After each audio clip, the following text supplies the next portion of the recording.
Good morning, everybody. Today is Monday, March 23rd, and I just bought a new Funded account. Welcome to a day in my life as a trader trying to pass the challenge account. So this week's agenda is be consistent in my trades, trade properly, because I realized after watching my videos and backtesting that I was trading wrong. I was not using my strategy right. So let's fix that. What I wasn't doing right is on the high volume node, I'm supposed to be waiting for the candles to go inside the volume, and then I trade inside the box, the volume range. But I was just taking trades wherever. After backtesting that, my win rate was a lot higher, and I managed to avoid all the red days, because if we are not in the range of the high volume, there is no trade to take. So any trade that I take will be a wrong one automatically. That is this week's thing. And then I was watching trades by Matt yesterday, and he gave a list of things you should consider doing if you want to pass and keep a challenge / funded account. I was watching it without taking notes, so I will go back, rewatch that, take notes so that I know what I'm doing. He suggested having sticky notes and then leaving them on your area and saying your rules out loud, so that whenever you're trading, your rules are already in your brain. You're not just saying them in your mind, and that will keep you more accountable on what you're doing. So right now, I am waiting for the trade to set up. This is the high volume node from the previous trading day. So our dilemma here is where to put the stop loss. The stop loss ideally should be right here, so that if it goes above that, we know it will keep going up, because that's the previous high. And I can't lose 600 in a day. That's almost half of my account. The ideal situation here would be for this to, since it's on a downtrend, it would go down, come up, come down a little bit, go up a little bit, come down. So I put a alert over there, and so at 9:30 I'll stop watching it. But if I get the alert, I might look at it and see if we can catch a trade there. I doubt that will happen, because after 9:30 I don't usually look at my charts. I just say forget about it, forget it. If the trade goes here and closes on red, I will click sell up here and wait for the retest, and then my take profit will be below the range. There's a pivot point there, which I'm a little bit scared of. We'll see what happens, but I really don't think that we're gonna get a trade today, but let's see if we do.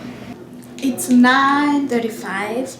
I was not able to find an entry, and so I am going to head to work now and then head to class. Today at work we do staff meetings, and so I need to go and get everybody's lunches ready, and then order the lunches, go grab their lunches, and then set up the meeting and then start the meeting. So I do have quite a lot to do, and then after that I have a 4-hour class that I need to head to. So let's go do that, and maybe tomorrow we'll get another entry.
goodness, I'm back from class. Let me go get a snack because I'm tired and I'm thirsty and I'm sleepy and everything in the middle. I shouldn't be complaining though. Snacks from yesterday, I'll probably have a few. I want to cook right now so that I can just relax at once without having to do too much. I went to work and then I got a notification around 11 that TradingView was alerting me something. And so I looked at it and I was like, oh my gosh, I have a setup, I got it set up. And the setup was there for real. Right here, I don't know if you can see. But I entered on that green candle when it retested. And my stop loss was like above the previous high, like right there. I entered, it came down a little. Came down around this time. I was not even looking because I was making everybody food for lunch. Around right there, should have gone down all the way, but it kept retesting that and broke out again. And then it went up and took me out on this green candle next to that red candle. That green candle is where I got out. And you know the funniest part is it was around like 1 and I had just sat down in class and I was like, let me look at this, and I just watched it take me out. I was annoyed, but at least we know it didn't work out. It was chopping off, but if I caught this move, that would have been so good. It is what it is. I journaled my trade. Would I take that setup again? Yes. Momentum was down. The only thing I didn't do is enter on a wick, which it would have been the next candle from the one that I entered from. This candle right here, this one. That's where I would have entered from. So was this trade something that I would do again? Yes, it just didn't work out today. So I'm not mad about today.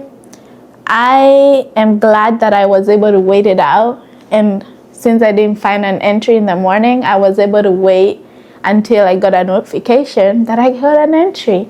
And so we have one trading day down and I only lost $248. So that's good. That's where we should be.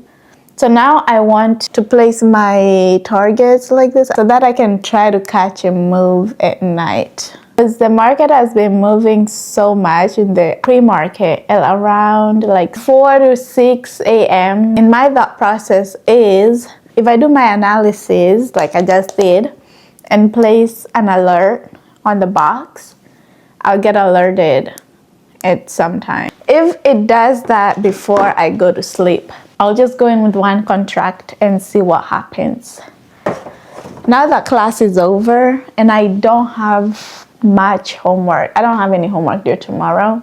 I'm gonna take the day off from homework and I'm going to cook and clean up the place so that I can start editing my video so that I have footage for tomorrow. And I have a really fun video of me visiting the Jocelyn Museum. And I can't wait to edit that because I know that it will be such an interesting video. I think it will be a fun video. I think it will be named Spring Break something. Visiting home for spring break. Or like go to the museum, something like that. I don't know yet. That will go up on Sunday. So you guys should go back to last week's video and watch it, because this will be the next video after that. Let me see what I'm cooking today. To make this easier on myself, I have a notes app with everything that I need to make. I only eat 4 meals. Let me know if you want recipes for a low calorie, high protein diet. I have beef out. Should I do beef and sweet potato? Or should I do beef and potatoes or beef and rice? I don't want rice. I feel like I've had too much rice lately.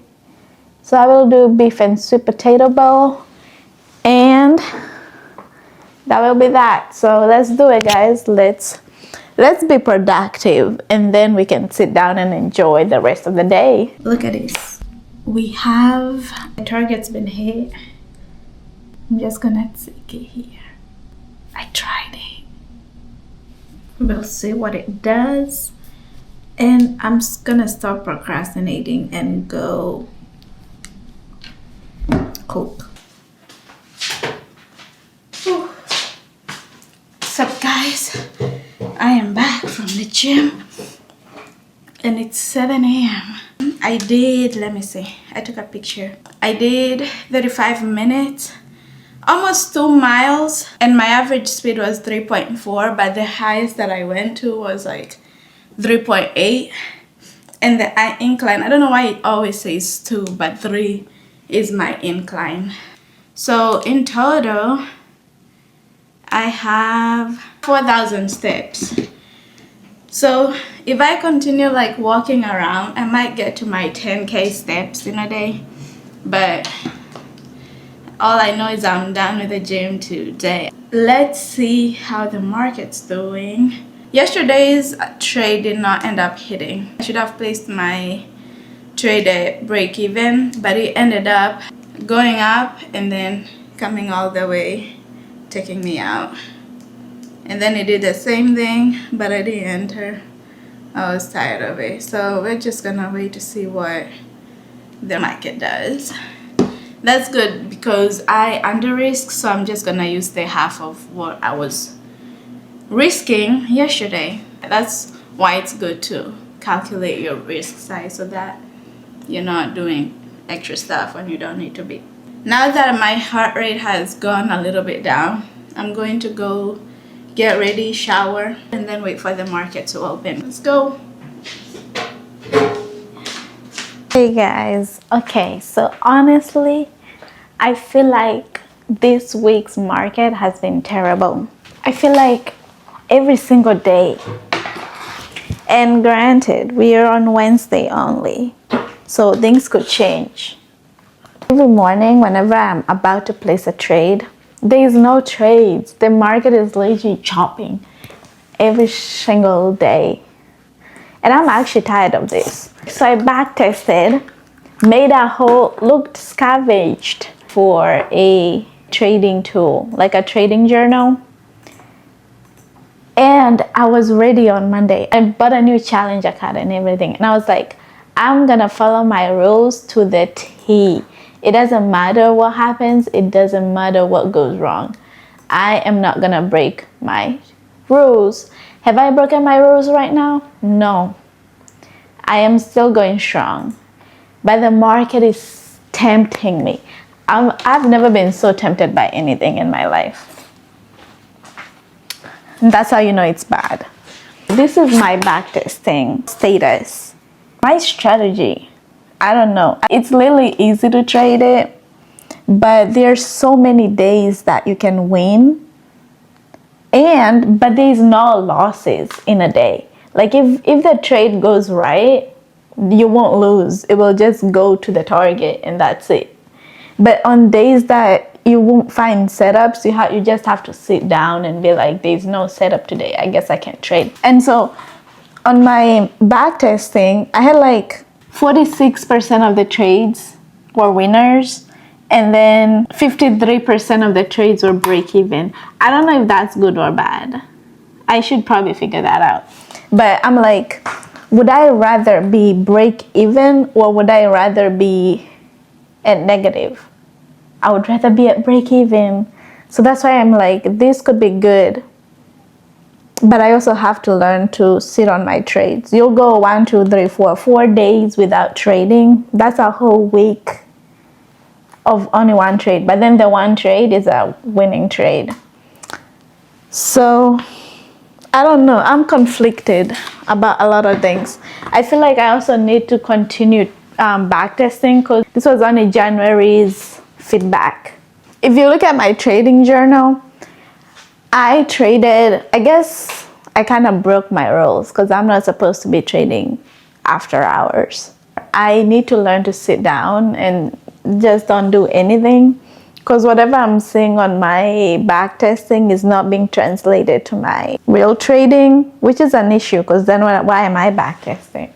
So I needed that to go into my brain and to remember, if there is no trade, don't try to rush it. Because then another thought I had is like, whenever it goes to my high volume node and it bounces, it will go down and keep going down the whole day, or go the opposite way of the box. It will keep going that way for the rest of the day. What if I just learn how to do the reversals so that whenever I don't get the entry inside the high volume node box, I can just trade the reversal of the high volume node of the previous day. So I could backtest that and put it as my second strategy. I can have two strategies. One for the days where it goes to my high volume node, and then the next strategy for the days that it bounces off of the high volume node. So I could try that and see how that works out. Actually, I might try that and see. Today we had a winning day finally. It's still choppy. The market is terrible at the moment and everybody's tired of it, honestly. But the fun thing is the month's about to be over and then maybe April will be better. Hopefully. But I'm just tired of this. Today was just whoop, whoop, whoop, whoop. The only reason that my trade worked out is because I put the volume node of 2 days ago and then the volume node of yesterday, and then it kept bouncing off of the two nodes.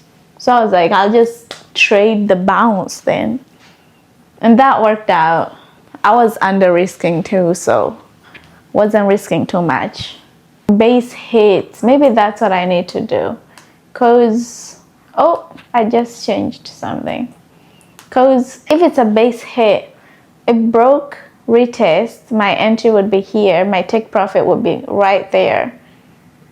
Just a base hit and done. Maybe that's what I need to do, and just get really nice sniper entries and sniper exits and I'm done. But that's the update. I want to make some matcha. I feel like, let me show you guys. I got some new matcha cloth tea. I usually drink jade leaf, but I'm upgrading and they're sending me another bottle. I filled out a form they had in here and they said they'll send me a new one. So I'm so excited for that. I've never had this type of matcha before, so we'll see what it tastes like.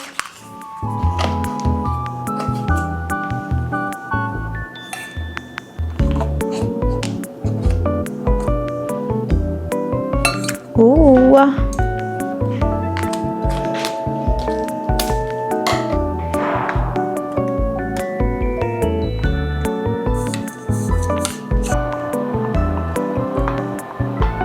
Ooh, it's so green. I love it. They said 80 ml of milk. That's it. And 3 tablespoons of matcha. I'm kind of scared. I'm not scared. I need to stop saying I'm scared. Look how green it is. And then you just... Ooh. Allah. Why did it go down like that? Whoa, look at that. Wow. That's pretty. That's gorgeous. Okay, I'm gonna try it. This is just matcha on its own without any, where did I put that thing? Without any sweeteners on it. Okay, hopefully it doesn't clump up. Oh, that's pretty. That's green. That's how it's supposed to look like. Okay.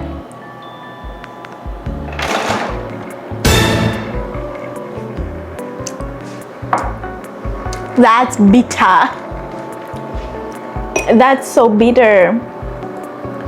That's so much bitter than I have my matcha, so I don't know what they're talking about. 3 tablespoons of matcha. That's crazy. I'm gonna add a little bit more milk.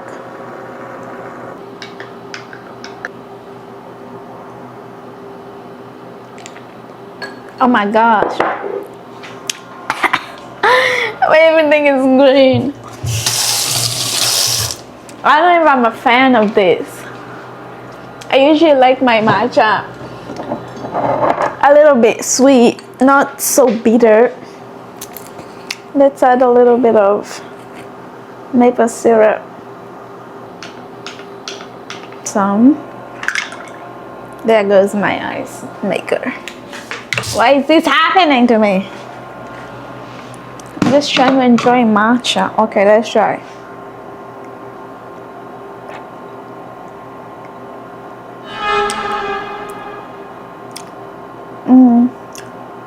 I don't know what I was expecting, but that's not it.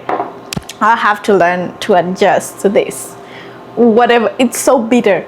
Maybe I added too much, but all I taste is green. Yeah, I'm gonna make my regular almond butter and fix it because I'm not a fan of that. Here I put almond butter, the matcha mix that I made, and then some maple syrup like you watched me do. And here it is once again. So much better. I added too much matcha, so next time I'll probably use just 1 tablespoon. That's enough. That's enough for me.